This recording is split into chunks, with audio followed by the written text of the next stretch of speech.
Let me take a broader look at the whole region. You are planning to address the Muslim world within your first 100 days from a Muslim capital. And everybody's speculating about the capital. If you have anything to tell us, that would be great. How concerned are you? Because let me tell you, honestly, when I see certain things about America, in some parts, I don't want to exaggerate, there is a demonization of America. It's becoming like a new religion, and like a new religion that has new converts, like a new religion that has its own high priests, its own even religious text. And in the last, since 9/11, and because of Iraq, that alienation, is wider between the Americans and in generations past, the United States was held high. It was the only Western power with no colonial legacy. I mean, how concerned are you? And because people sense that you have a different political discourse, and I think, judging what Al-Qaeda says, Zawahiri and Osama bin Laden and all these, chorus. They seem nervous. They seem very nervous, exactly. And now, tell me why they should be more nervous. Well, I think that when you look at the rhetoric that they've been using against me, before I even took office, I know. What that tells me is that their ideas are bankrupt. There's no actions that they've taken that say a child in the Muslim world is getting a better education because of them, or has better health care because of them. In my inauguration speech, I spoke about you will be judged on what you build, not what you destroy.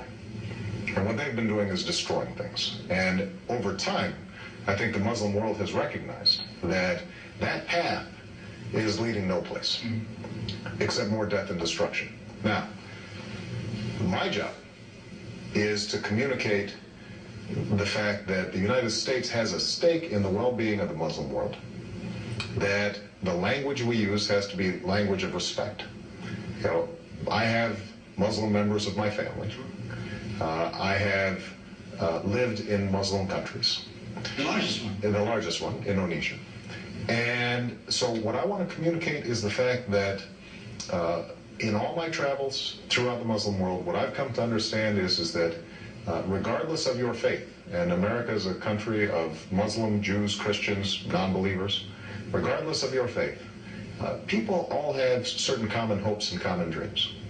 And my job is to communicate to the American people that the Muslim world is filled with extraordinary people who simply want to live their lives and see their children live better lives. My job to the Muslim world is to communicate that the Americans are not your enemy. We sometimes make mistakes. We have not been perfect. But if you look at the track record, as you say, America was not born as a colonial power, and that the same respect and partnership that America had with the Muslim world as recently as 20 or 30 years ago, there's no reason why we can't restore that. And that, I think, is going to be an important task. But ultimately, people are going to judge me not by my words, but by my actions and my administration's actions. And I think that what you will see over the next several years is that I'm not going to agree with everything that some Muslim leader may say or what's on a television station in the Arab world. But I think that what you'll see is somebody who is listening, who is respectful, and who is trying to promote the interests not just of the United States, but also ordinary people who right now are suffering from poverty and a lack of opportunity. I want to make sure that I'm speaking to them as well.